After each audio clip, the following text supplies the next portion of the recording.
किसी ने क्या खूब कहा है, बरसों फरेब खाते रहे दूसरों से हम, अपनी समझ में आए बड़ी मुश्किल से हम।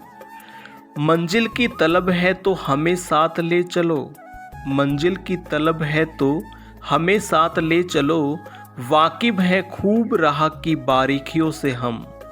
आप सभी का ट्रिक्स वाटिका यूट्यूब चैनल के ऊपर बहुत बहुत स्वागत है।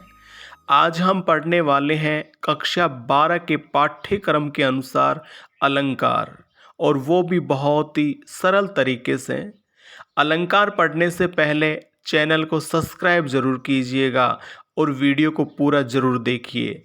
तो देर किस बात की, चलिए हम पढ़ते हैं अलंकार। सबसे पहले हम जानेंगे अलंकार किसे कहते हैं। आचार्य दंडी ने अलंकार शब्द को परिभाषित करते हुए लिखा है कि काव्य की शोभा बढ़ाने वाले धर्म को अलंकार कहते हैं। काव्य शोभा करान धर्मान अलंकारन प्रशक्ते। अर्थात हम कह सकते हैं कि काव्य की शोभा बढ़ाने वाले तत्व को, काव्य की शोभा बढ़ाने वाले गुण धर्म को हम अलंकार कहते हैं। अलंकार आभूषण को भी कहते हैं। जिस तरह से स्त्रियां आभूषण का प्रयोग करने के बाद में अपने सौंदर्य को बढ़ाती हैं, उसी तरह से काव्य की सुंदरता बढ़ाने के लिए, काव्य की शोभा बढ़ाने के लिए अलंकारों का प्रयोग किया जाता है। अब हम बात करते हैं अलंकारों के प्रकार की। प्रमुख रूप से 3 प्रकार के अलंकार माने गए हैं, जिसमें पहला अलंकार शब्द अलंकार, जहाँ काव्य में वर्ण या शब्द आवर्ती के माध्यम से चमत्कार उत्पन्न किया जाता हो, वहाँ शब्दालंकार होता है। अर्थात जहाँ पर काव्य में सुंदरता शब्दों के माध्यम से बढ़ती हो, वर्णों के माध्यम से बढ़ती हो, वहाँ पर होता है शब्दालंकार। शब्दालंकार में जिस प्रकार से अनुप्रास अलंकार है, यमक अलंकार है, सलेश अलंकार है, पुनरुक्ति प्रकाश अलंकार है, वक्रोक्ति अलंकार है, ये सारे के सारे अलंकार हैं वो शब्दालंकार में ही आते हैं। अब हम बात करते हैं दूसरे प्रकार की। दूसरा प्रकार है अर्थालंकार, जहाँ काव्य में शब्दों में निहित अर्थ के माध्यम से चमत्कार उत्पन्न किया जाता हो, वहाँ अर्थालंकार होता है।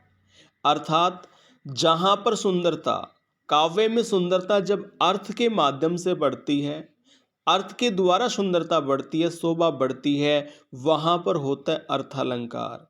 अर्थालंकार के कुछ प्रमुख अलंकार हैं, जिस प्रकार से उपमा अलंकार है, रूपक अलंकार है, उत्प्रेक्षा अलंकार है, विरोधाभास, विभावना, मानवीकरण, उदाहरण, ये सारे के सारे अलंकार हैं वो अर्थालंकार में आते हैं।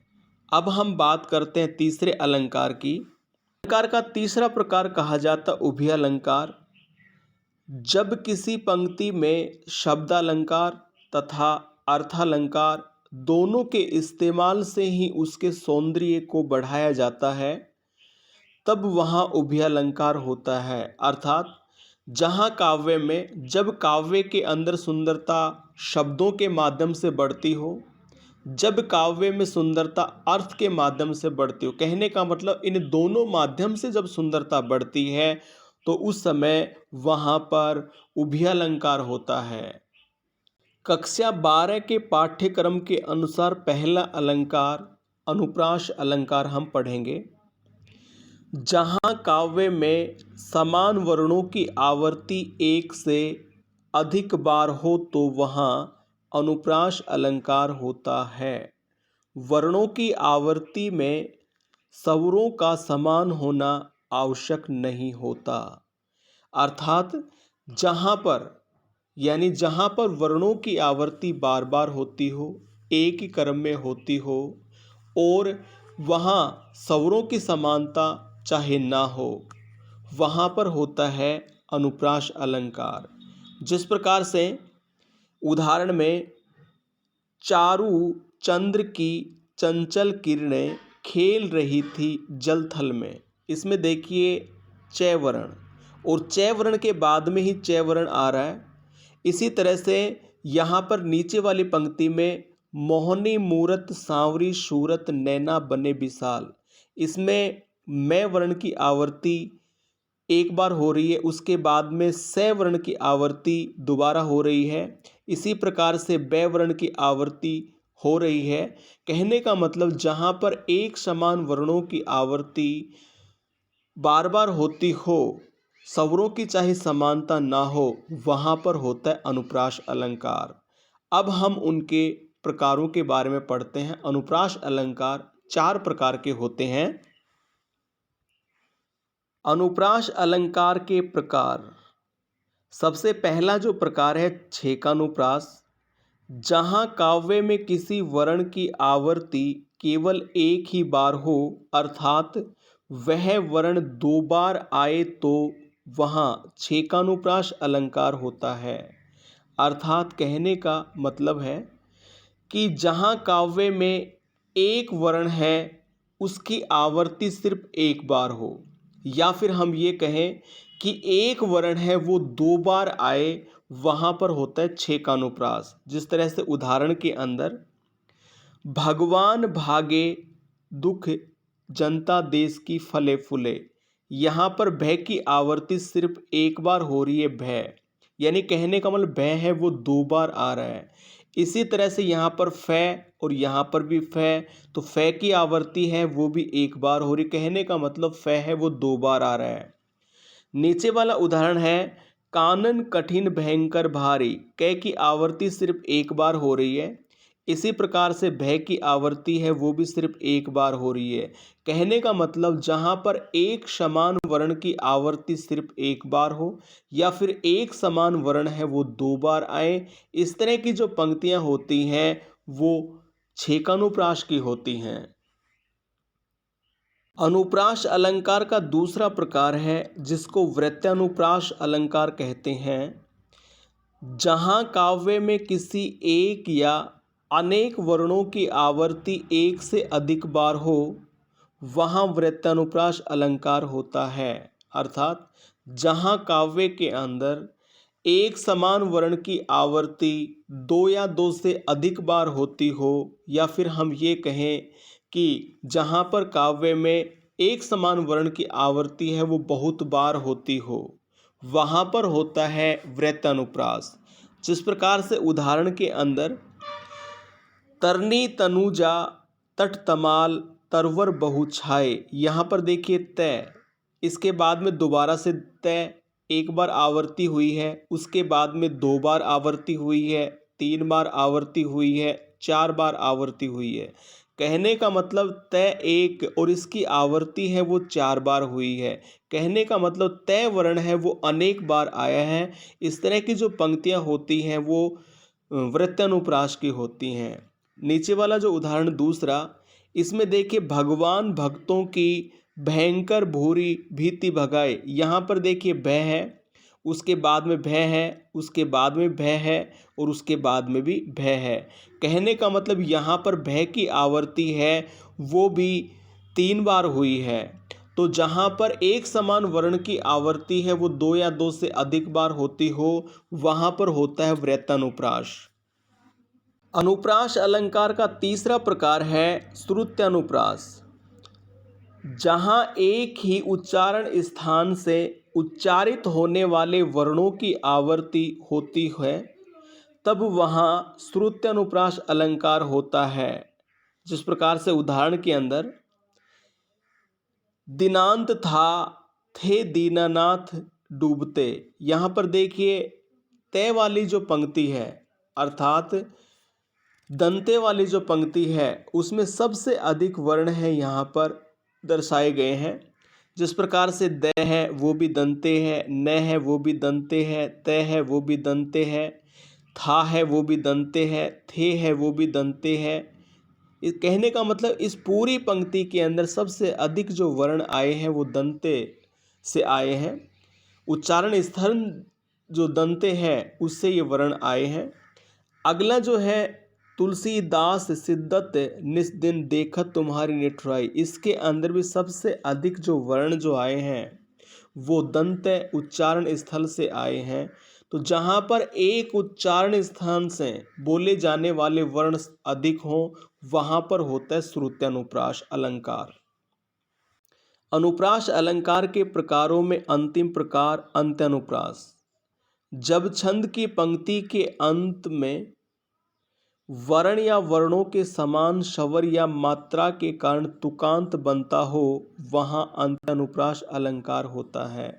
कहने का मतलब पंक्ति के अंत में, छंद की पंक्ति के अंत में समान वर्ण हो या समान मात्रा हो, तुकांत बनता हो, वहाँ पर होता है अंत्यानुप्रास। जिस प्रकार से उदाहरण के अंदर रघुकुल रीत सदा चली आई, प्राण जाए पर वचन न जाए। यहाँ पर देखिए आई और जाई जो है यहाँ पर तुकांत है। जिस प्रकार से एक समान की यहाँ पर आवर्ती हो रही है, नीचे वाली पंक्ति है वो जिस वर्ण से समाप्त हो रही है वो ही ऊपर वाली पंक्ति समाप्त हो रही है, तो यहाँ पर एक तुकांत हो रहा है। इसी तरह से दूसरा उदाहरण है बुंदेले हर बोलों के मुख हमने सुनी कहानी थी, खूब लड़ी मर्दानी वह तो झांसी वाली रानी थी। तो यहाँ पर देखिए थी कहने का मतलब यहाँ पर अंत में पहली पंक्ति है थी से उस पंक्ति का अंत हो रहा है, इसी प्रकार से दूसरी पंक्ति है वो भी थी से ही समाप्त हो रही है, तो यहाँ पर तुकांत बन रहा है। और इस तरह की जो पंक्तियां जो होती हैं वो अंत्यानुप्रास की होती हैं। अनुप्रास अलंकार पढ़ने के बाद में अब हम पढ़ते हैं यमक अलंकार। जब कोई शब्द या शब्दांश किसी काव्य में बार बार आए किंतु प्रत्येक बार अर्थ भिन्न हो वहाँ यमक अलंकार होता है। अर्थात जहाँ एक शब्द की आवृत्ति बार बार होती हो लेकिन प्रत्येक बार उसका अर्थ अलग अलग निकलता हो वहाँ पर होता है यमक अलंकार। इससे पहले हम अनुप्रास अलंकार पढ़ रहे थे। अनुप्रास अलंकार के अंदर वर्णों की आवृत्ति बार बार होती है लेकिन यमक अलंकार में शब्दों की आवृत्ति बार बार होती है, प्रत्येक बार अर्थ है उनका अलग अलग निकलता है, भिन्न भिन्न निकलता है। जिस प्रकार से पहला उदाहरण सारंग ले सारंग चली सारंग पूग्यो आए, सारंग में सारंग धरी सारंग सारंग माए। यहाँ पर देखो सारंग शब्द है इसकी आवृत्ति बार बार हो रही है, यहाँ पर सारंग शब्द है अनेक बार आया लेकिन यहाँ पर प्रत्येक बार इसका अर्थ अलग अलग निकल रहा है। पहला सारंग है इसका अर्थ निकल रहा है घड़ा, दूसरा सारंग है इसका अर्थ है स्त्री, तीसरा सारंग है इसका अर्थ है बादल, चौथा सारंग है इसका अर्थ है घड़ा, पांचवा सारंग है इसका अर्थ है साड़ी और अंतिम सारंग है उसका अर्थ है, यहाँ पर अगला जो सारंग जो है उसका मतलब स्त्री और यहाँ पर इसका अर्थ है तालाब। तो कहने का मतलब सब तो एक है लेकिन उसकी आवृत्ति अनेक बार हुई है और प्रत्येक बार उसका अर्थ अलग अलग निकला है।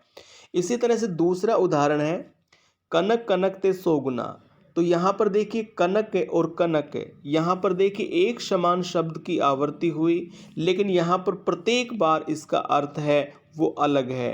एक कनक का अर्थ सोना है और दूसरे कनक का अर्थ है वो क्या है धतूरा। इसी प्रकार से यहाँ पर हम कह सकते हैं कि जहाँ पर एक समान शब्द की आवृत्ति बार बार हो, प्रत्येक बार उसका अर्थ अलग अलग निकले, वहाँ पर होता है यमक अलंकार। यमक अलंकार के प्रकार। यमक अलंकार प्रमुख रूप से दो प्रकार के होते हैं, अभंग और शैभंग। पहला प्रकार हम पढ़ते हैं अभंग, जिसे पदावृत्ति भी कहते हैं। जब किसी शब्द को बिना तोड़े मरोड़े एक ही रूप में अनेक बार भिन्न भिन्न अर्थों में प्रयुक्त किया जाता है तब अभंग यमक अलंकार कहलाता है। अर्थात जहाँ पर शब्दों को खंडित किए बिना ही, जहाँ पर शब्दों को तोड़े बिना ही अर्थ है अलग अलग निकाला जाता है, उस स्थिति के अंदर वो एभंग यमक अलंकार होता है। जिस प्रकार से उदाहरण के अंदर पहला उदाहरण, जगती जगती की भूख प्यास। यहाँ पर देखिए जगती और जगती दो बार आया है। यहाँ पर एक जगती का अर्थ है जागने से और दूसरी जगती का अर्थ है संसार से या धरती से। इसी प्रकार से यहाँ पर देखिए कदम और कदम यहाँ पर दो बार आया है। इन दोनों उदाहरणों में देखिए कहीं पर भी शब्दों का खंडन नहीं किया गया है, कहीं पर भी शब्दों को तोड़ा नहीं गया है, खंडित नहीं किया गया है। बिना खंडित ही इससे अर्थ निकाला जा रहा है। और जहाँ पर बिना तोड़े ही बिना खंडित किए ही जहाँ पर अर्थ अलग अलग निकाला जाता है वहाँ पर एभंग यमक अलंकार होता है। यमक अलंकार का दूसरा प्रकार है सैभंग, जिसे भागवृत्ति भी कहते हैं। जब जोड़ तोड़ कर ऐसे वर्ण समूह शब्द की आवृत्ति होती है, उसमें विभिन्न अर्थों की प्रतीति होती है, तब सैभंग यमक अलंकार होता है। अर्थात कहने का मतलब, जब शब्दों को तोड़कर, जब शब्दों को खंडित करके और उनसे अर्थ देखा जाता है, वहाँ पर होता है सैभंग यमक अलंकार। जिस प्रकार से यहाँ पर देखिए हीरे, यहाँ पर ही और रे को अलग अलग भागों में बांट दिया है। इसी तरह से अगला जो हीरा, तो कहने का मतलब यहाँ पर देखो खंडित करने के बाद में अर्थ देखा जा रहा है, और जहाँ पर खंडित करने के बाद में अर्थ देखा जाता है, शब्दों को तोड़कर अर्थ देखा जाता है, वहाँ पर सैभंग यमक अलंकार होता है।